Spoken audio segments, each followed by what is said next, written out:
Good evening. First of all, I just want to say thank you to the Meyers and the Nowaks for a wonderful weekend. It's been a great party for a great occasion. Two very close friends of mine and a lot of other people in this room tonight. So, I first met Buddy first year of law school in Professor Dodd's lawyering skills class, the second coolest professor behind Leslie McRae. We found out very quickly, found out he was from Cleveland, and I'm kind of from Cleveland. Started hanging out and quickly realized we had sports in common.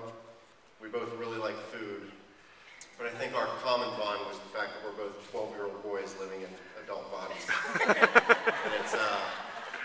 it's kind of been our common bond through the years. So, that first year of law school was a lot of fun. Got to know some of my best friends since and for the rest of my life. But it was towards the end of first year that I got to know another part of Buddy, and that was that he had a pretty much a feminine side to him as well. We watched the Dawson's Creek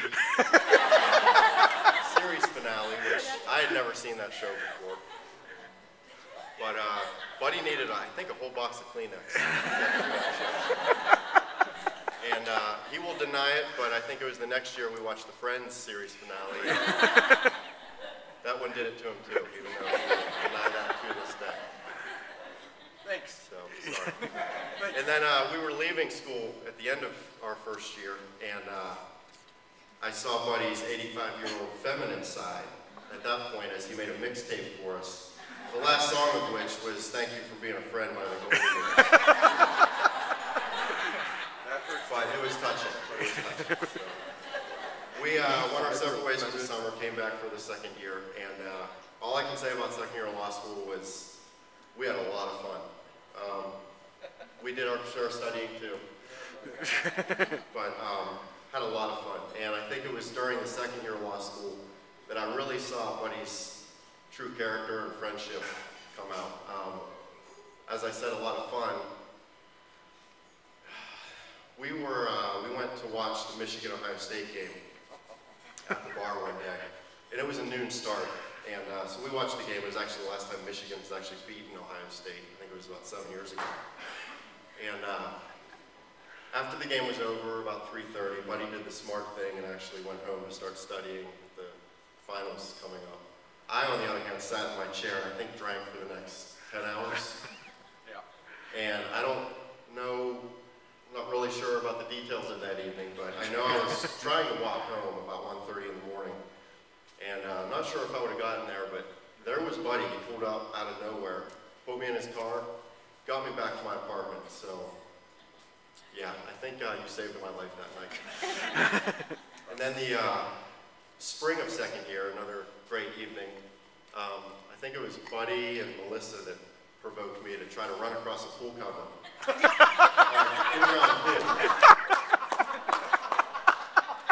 It actually worked. I got across the other side. It was a little bit wet, but made it across. And our friends that lived there, they had a dog, and I don't think the dog liked me doing that too much because I quickly got a dog bite right in the rear end. And there again that night, back at Buddy's apartment, was Buddy field dressing my wound for me. And Buddy, all I'll say is, at least it wasn't a poisonous snake.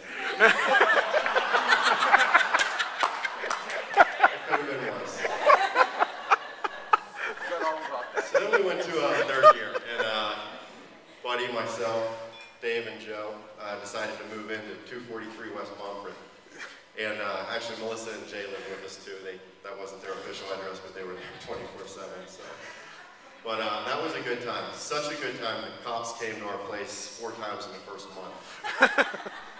So we toned it down a little bit, but you know, really, I came away from school with a lot of great friends, and Buddy was right there for everything. So then we graduated. Buddy and I came back to Cleveland, and you know, I don't know if he even knows this to this day, but that first year after law school was a pretty tough transition. Just kind of moving on to a new part of life, trying to find jobs, and Buddy, without your friendship, I would not have made it through that. I mean, I look forward to the weekends, and I mean, I relied on you more than I think you ever know. So I just want to say thank you. And then I think it was late January, early February. I know the Steelers were making a run. Buddy said he had met this girl. And I said, oh, where'd you meet her? He said, oh, we've actually known each other since undergrad, but she didn't like me back there. So. But he said she was a Steelers fan, and I thought, all right, this girl sounds all right. And I got to know Beth, and I loved everything I saw about her, but I didn't really know it was a done deal until I think the first Thanksgiving party the following year. I think it was 2006. And I witnessed firsthand Beth's abilities in the kitchen. And I thought, yeah, this is a done deal, because if anybody doesn't know, Buddy's heart is directly attached to his stomach. So, but Beth, it has been a pleasure getting to know you. You becoming one of my best friends as well. And you know, you're basically a part of the family, and it's great. And I also have to thank you very much for being a direct part of my future. Right here, so. Aww. Thank you very much. Both of you